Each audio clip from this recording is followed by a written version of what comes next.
तरी मातीच्या चुली प्रेक्षकांनो जबरदस्त इंटरेस्टिंग मालिका चालू आहे आणि आजच्या भागात तर आपण पाहिलं की स्वतः आता मकरंदला उपरती झाली। त्याला समजलंय की खरं प्रेम किंवा प्रेम आपण ज्याच्यावरती करतो त्याला ओरबाडून घेण्यामध्ये काहीही अर्थ नाहीये।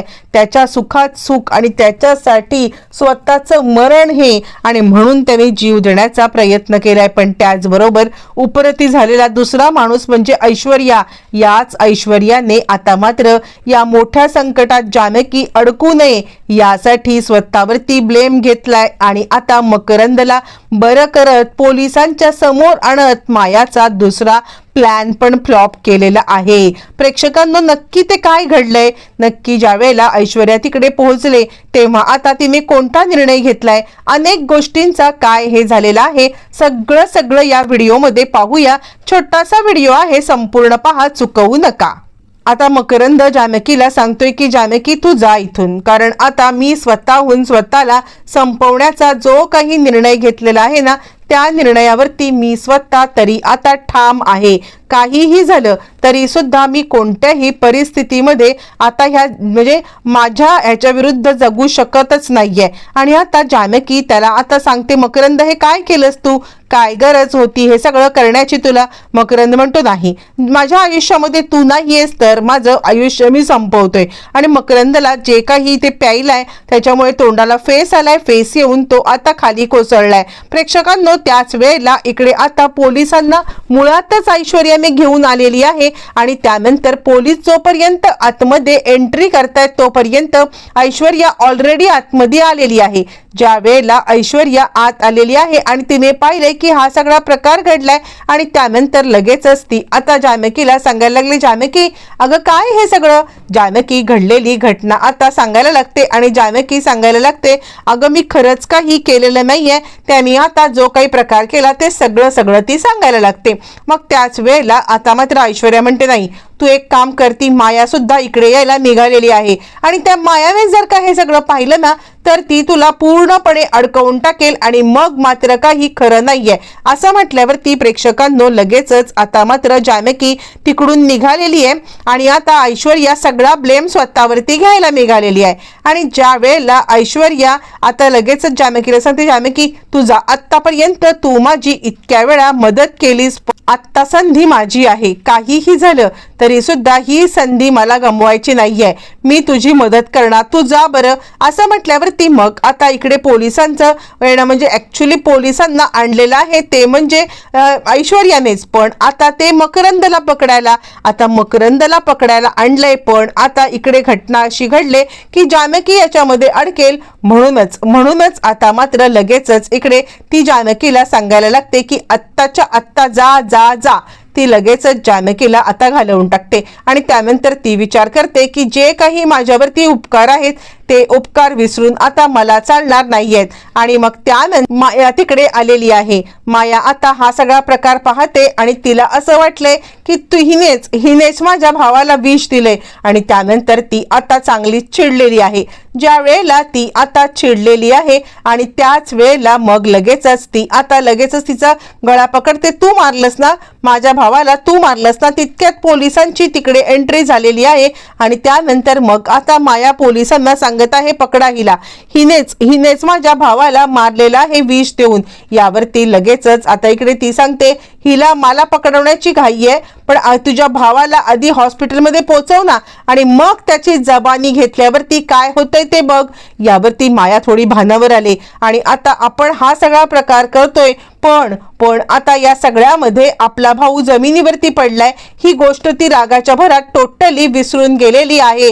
आणि त्यानंतर ताबडतोब आता इकडे ती ऐश्वर्याला झटका देते आणि ताबडतोब इकडे आता मकरंदला घेऊन ऐश्वर्या आणि आता दोघी जणी हॉस्पिटलला चालल्यात। तोपर्यंत त्या मधल्या वेळामध्ये आता ऐश्वर्याने सगळे ग्लास बीस सगळं पुसून ठेवले आपण आणि ती आता लगेचच धावत पळत मकरंद ठीक आहेस ना, आणि ती मिठाचं पाणी आतून करून आणते। ज्या पद्धतीने ते मिठाचं पाणी मकरंदला प्यायला देते आणि त्यामुळे पटकन मकरंदला उलटी होते. उलटी झाल्यावरती मकरंदच्या पोटामध्ये असलेलं जे ज्यूस आहे किंवा जे विष आहे ते आता पटापट बाहेर आलेलं आहे आणि त्याला उलटी व्हायला लागलेली आहे. मग हे सगळं होत असताना अचानकपणे मकरंदच्या तोंडून जानकी हा बोलणं आल्यावरती इकडे आता लगेचच विचार करायला लागते, माया म्हणजे जानकीने तुला हे दिलं का? मकरंद नाही असं म्हणण्याचा प्रयत्न करतोय, पण प्रेक्षकांनो माया पेटून उठले. ती आता त्याला हॉस्पिटलमध्ये इकडे माया आणि आता ऐश्वर्या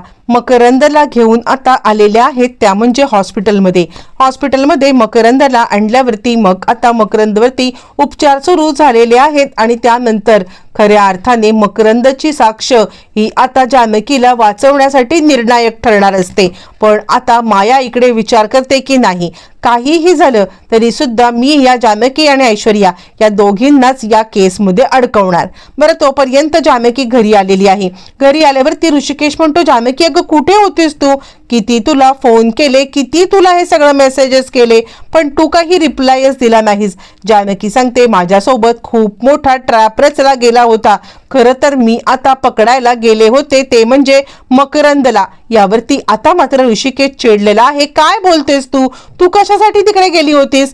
यावरती ती सांगायला लागते, ऐश्वर्या आणि आता मी प्लॅनिंग केलं होतं.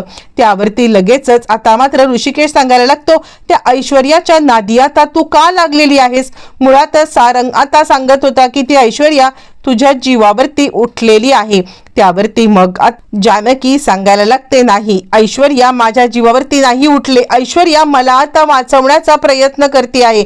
हे सगळं माया करते आहे. मायाने हा सगळा बनाव रचलेला आहे. असं म्हटल्यावरती मग आता तो सांगतोय, नाही ग, तू त्या ऐश्वर्यावरती याच्या आधी सुद्धा एकदा विश्वास ठेवून पाहिलं होतंस ना. मग असं असताना पुन्हा त्या ऐश्वर्यावरती विश्वास ठेवण्याची तू चुकी का करतेयस? यावरती जानकी सांगते, नाही, मी ऐश्वर्यावरती विश्वास ठेवण्याची चुकी अजिबात करत नाहीये.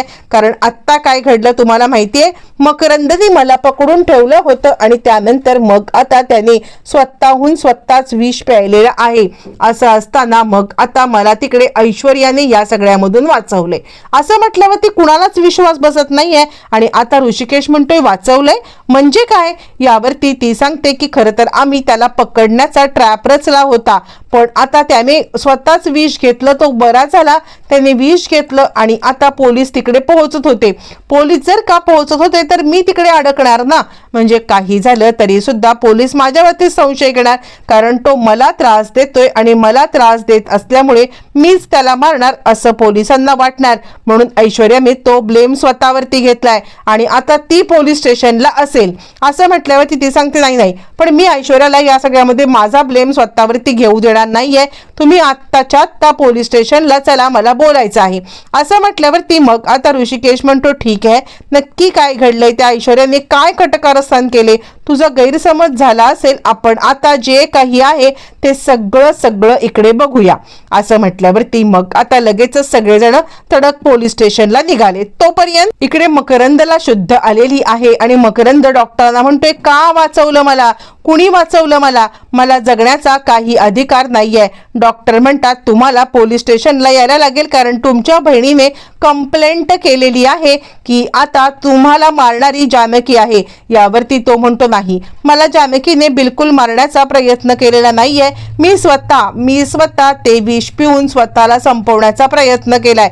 खरं सांगायचं तर जानकी आता इकडे याच्यामध्ये निर्दोष आहे. असं जानकीला सोडून द्या, जानकी निर्दोष आहे. त्याच वेळेला मग आता डॉक्टर सांगायला लागतात की तुम्ही पोलीस स्टेशनला जा, तिकडे जी काही तुमची कंप्लेंट आहे ती द्या. असं आता जानकी पोलीस स्टेशनला आलेली आहे आणि त्याच वेळेला आता इकडे ऐश्वर्या पण आलेली आहे. आणि आता त्याच वेळेला लगेचच ऐश्वर्या सांगते, जानकी काळजी करू नकोस, काही झालं तरी सुद्धा मी त्याला बरं केलंय आणि आता म्हणजे तो इकडे साक्ष द्यायला आलेले आहे. लगेच पोलीस स्टेशनला मकरंद जानकीच्या समोर हात जोडतोय, माफ कर मला, प्रत्येक वेळेला मी तुला धोक्यातच टाकत आलो. आत्ता सुद्धा विष घेताना मी विचार केलाच नाही की आता खरंच माझ्यामुळे तू अडकली जाशील. मला माफ कर जानकी, मला माफ कर. आणि आता मी सगळ्यांच्या समोर कबूल करतोय की हे विष मी स्वतःच घेतलं होतं. जानकीची याच्यामध्ये चुकी नाही. ऐश्वर्या आलेली आहे ऐश्वर्या सांगायला लागते की या सगळ्यामध्ये यांना अटक करा जानकीला, आणि आता घरच्यांना